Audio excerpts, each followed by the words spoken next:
এখানে আসায় আমাদের এখানে আমি কৃষকদের অনেক অনেক ধন্যবাদ দিচ্ছি। এরা প্রায় আমাদের 40% কিন্তু আমাদের কৃষির উপর নির্ভরশীল। এই কৃষকরা আগে যেখানে ধরেন আমাদের লোক সংখ্যা ছিল 7.5 কোটি, সেই সময় আমাদের কিন্তু কৃষি জমির সংখ্যা ছিল আরো বেশি, কিন্তু এখন প্রায় 18 কোটি লোক, কিন্তু কৃষি জমির সংখ্যা অনেক কমে গেছে।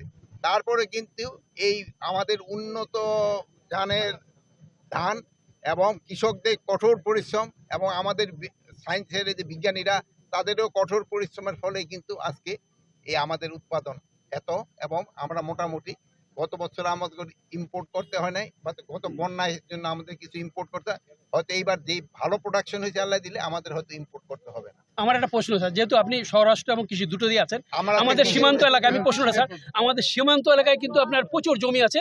এই পরিস্থিতিতে বেশি পাক ভারত উত্তেজনা এবং এই যে আপনার এই সীমান্ত এলাকায় বিএসএফ ধরে নিয়েছে, এখানে কৃষকরা কিন্তু এখন খুব ভীতির মধ্যে আছে। ধান কাটা থেকে অনেকেই মনে করে ভয় পাচ্ছে। এখানে কোনো ভীতির কোনো কারণ নাই। আমাদের এই বর্ডার সম্পূর্ণ সিকিউর, এখানে কোনো ধরনের কোনো সমস্যা নেই। তারা ভালোভাবে ধান কাটতে পারবে। তা আমি এই সাথে আমি ওই সিঁড়ি আছে নাকি আমাদের এই যে বরেন্দ্র পিটি কই বরেন্দ্র আছে তো, আছে। বরেন্দ্র ডিটি সাহেব এবং চেয়ারম্যান সাহেব, বরেন্দ্র চেয়ারম্যান সাহেব কই বরেন্দ্র চেয়ারম্যান সাহেব কই? ওনাদের ওখানে আছে, ওই স্পটে আছে। ওই স্পটে আছে, আবার ওই স্পটে আছে। আর একটা স্পট ওনারা আছে। তো দেখলাম এখানে।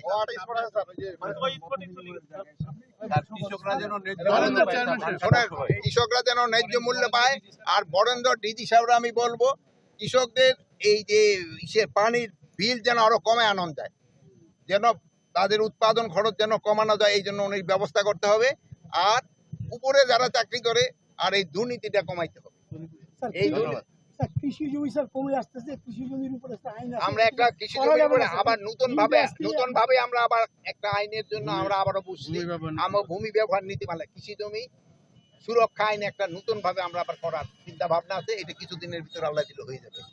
কৃষি জমির স্যার ভাটাগুলো আপনার অবাধে চলতেছে, অভিযান চলতেছে, ভাটা যেন না চলে এই জন্য আমরা নতুন ভাবে আবার ভাটা আমরা 256টা গুলাই